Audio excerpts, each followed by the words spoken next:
विपक्ष के जो अप्रोच है राम मंदिर को लेकर, उन्होंने कहा कि एक पूरा एक प्राण प्रतिष्ठा, एक उन्होंने कहा राजनीतिक समारोह या राजनीतिक कार्यक्रम उन्होंने कह दिया।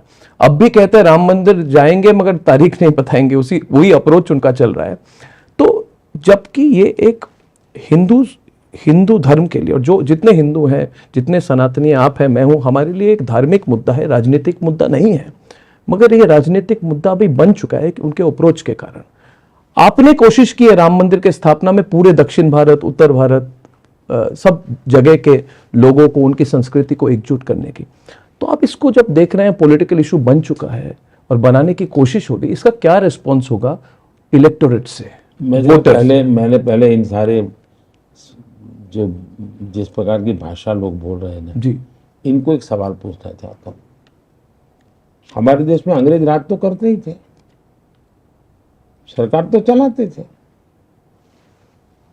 और लोगों की भलाई का काम भी करते थे, रेलवे बनाते थे, क्या नहीं करते? क्या जरूरत थी आजादी का आंदोलन की? सब तो चल ही रहा था, स्कूलें खुलती थी, अस्पताल खुलते थे, रेलवे चलती थी, रोड बनते थे, क्या जरूरत थी? क्यों देश में सैकड़ों हजार लोग शहीद क्यों हुए? क्यों अंडमान निकोबार काला पानी की सजा क्यों भोग रहे थे? स्वमान स्वाभिमान कोई चीज होती है जिंदगी में। 500 साल तक राम मंदिर के लिए शायद दुनिया के अंदर एक बहुत बड़ी घटना है कि एक श्रद्धा के लिए 500 साल तक एक समाज लड़ता रहा, हर व्यवस्था से लड़ता रहा जी। और मंदिर बना करके रहेंगे, ये संकल्प पीढ़ी दर पीढ़ी लड़ाई चली है। सचमुच में तो ये 500 साल का इतिहास सिर्फ हिंदू को नहीं, दुनिया के हर समाज को इंस्पायर कर सकता है।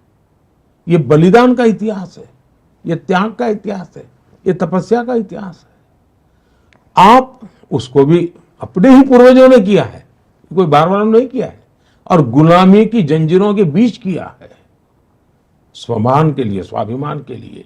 तो जैसे देश की आजादी का गर्व है, वैसे ही 500 साल की लड़ाई का भी गर्व है, स्वाभिमान की लड़ाई है ये। लेकिन चूंकि आपके सेकुलरिज्म जो अपने खोखलापन है, उसके लिए डर करके जियोगे तो क्या चलेगा? कमल का बटन दबाएं, भाजपा को जिताएं।